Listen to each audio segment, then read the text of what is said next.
사도신경으로 신앙 고백하심으로 2월 8일 토요일 아침 예배를 하나님께 드립니다. 나는 전능하신 아버지 하나님, 천지의 창조주를 믿습니다. 나는 그의 유일하신 아들, 우리 주 예수 그리스도를 믿습니다. 그는 성령으로 잉태되어 동정녀 마리아에게서 나시고 본디오 빌라도에게 고난을 받아 십자가에 못 박혀 죽으시고 장사된 지 사흘 만에 죽은 자 가운데서 다시 살아나셨으며 하늘에 오르시어 전능하신 아버지 하나님 우편에 앉아 계시다가 거기로부터 살아있는 자와 죽은 자를 심판하러 오십니다. 나는 성령을 믿으며 거룩한 공교회와 성도의 교제와 죄를 용서받는 것과 몸의 부활과 영생을 믿습니다. 아멘.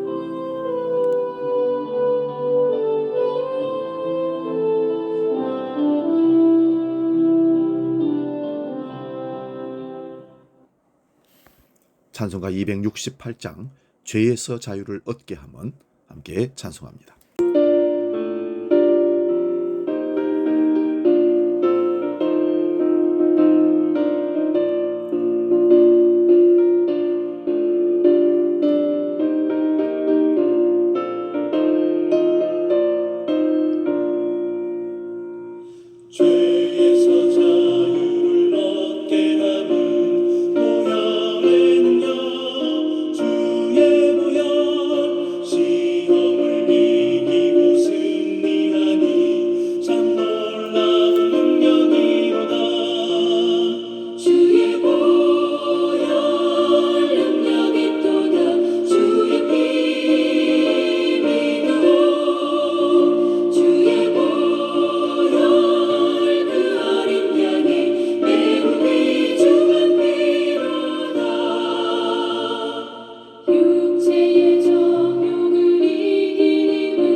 오늘 우리에게 주신 하나님 말씀은 구약성경 신명기 22장 22절에서 24절 말씀 봅니다.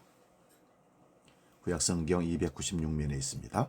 신명기 22장 22절에서 24절 봉독할 때 살아계신 하나님의 음성을 들을 수 있기 바랍니다. 어떤 남자가 유부녀와 동침한 것이 드러나거든 그 동침한 남자와 그 여자를 둘 다 죽여 이스라엘 중에 악을 제할지니라. 처녀인 여자가 남자와 약혼한 후에 어떤 남자가 그를 성읍 중에서 만나 동침하면 너희는 그들을 둘 다 성읍 문으로 끌어내고 그들을 돌로 쳐 죽일 것이니 그 처녀는 성 안에 있으면서도 소리를 지르지 아니하였으며 그 남자는 그 이웃의 아내를 욕보였습니다. 너는 이같이 하여 너희 가운데에서 악을 제할지니라. 아멘. 봉독한 말씀으로 너희 가운데서 악을 제할지니라, 이런 제목으로 말씀의 은혜를 나눕니다.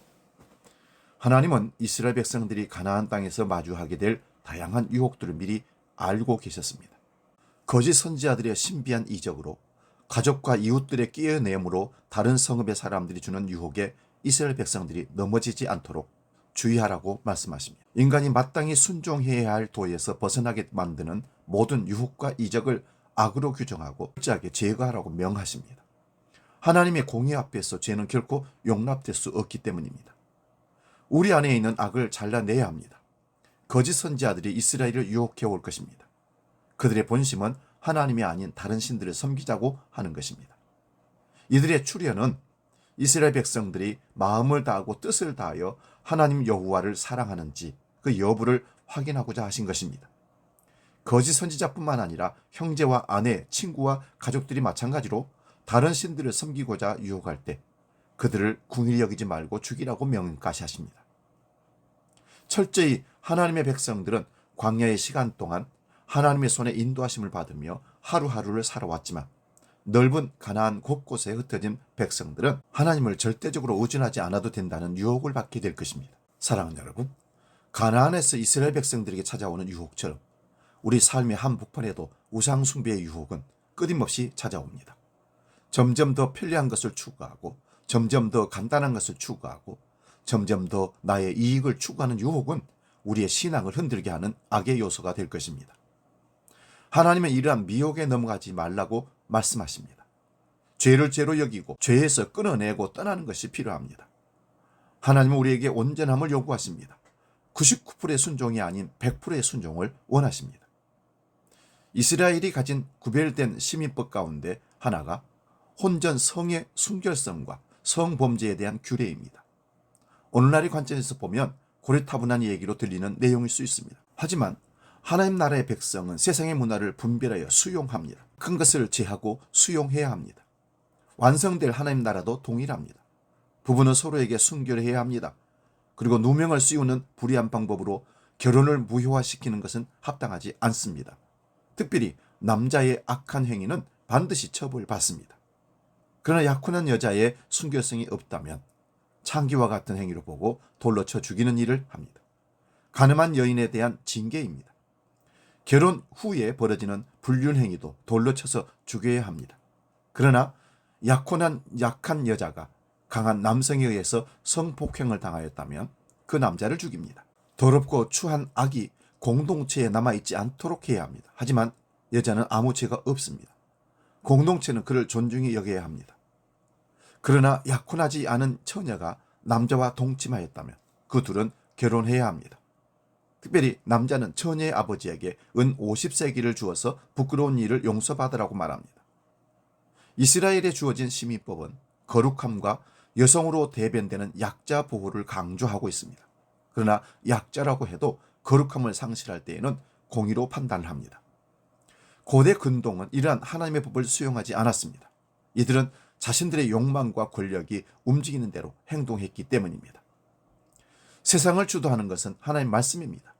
타락하고 부패한 세상은 거룩함을 추구하지 않습니다. 인권의 본질이 거룩이 아니라 자유가 된다면 하나님 나라 정신과는 다른 길입니다. 이 세대를 본받지 말고 마음을 새롭게 함으로 무엇이 하나님의 뜻인지를 분별하라고 로마서 12장 2절에 말씀합니다. 자유와 거룩함의 대책이 아닙니다. 그러나 거룩함이 상실된 자유는 악을 생성하게 됩니다. 자유는 욕망과 권력이 움직이는 대로 누리는 것이 아니라 거룩함을 지킴에 있습니다. 새로운 나라 백성들의 시민성은 무엇보다도 거룩함과 약자 보호를 강조합니다. 오늘날 교회도 이러한 정신을 잘 이어가야 합니다. 특별히 주의 백성들이 이 땅에 살면서 하나님의 거룩함을 지키며 그 안에서 참된 평안과 자유를 누림으로 천국 백성임을 드러내 보일 수 있기를 주의 이름으로 축원드립니다. 기도합니다. 하나님 아버지, 하나님의 거룩함이 무너지고 죄악이 우리를 집어삼키려는 이런 세상 가운데 살면서 하나님 오늘도 거룩함을 지키고 너희 가운데 있는 악을 제하라 말씀하십니다. 악을 제거하지 아니하면 결국은 온 전체 우리 몸을 더럽히고 공동체를 더럽히고 하나님의 거룩함을 상실하게 하기 때문입니다. 오늘 우리는 하나님의 거룩함을 지켜내는데 피 흘리기까지 싸워 지켜낼 수 있도록 믿음과 결단력을 허락하여 주시옵소서. 이제 주기도록 기도합니다. 하늘에 계신 우리 아버지, 아버지 이름을 거룩하게 하시며 아버지의 나라가 오게 하시며 아버지의 뜻이 하늘에서와 같이 땅에서도 이루어지게 하소서. 오늘 우리에게 일용할 양식을 주시고 우리가 우리에게 잘못한 사람을 용서하여 준 것 같이 우리 죄를 용서하여 주시고 우리를 시험에 빠지지 않게 하시고 악에서 구하소서. 나라와 권능과 영광이 영원히 아버지의 것입니다. 아멘.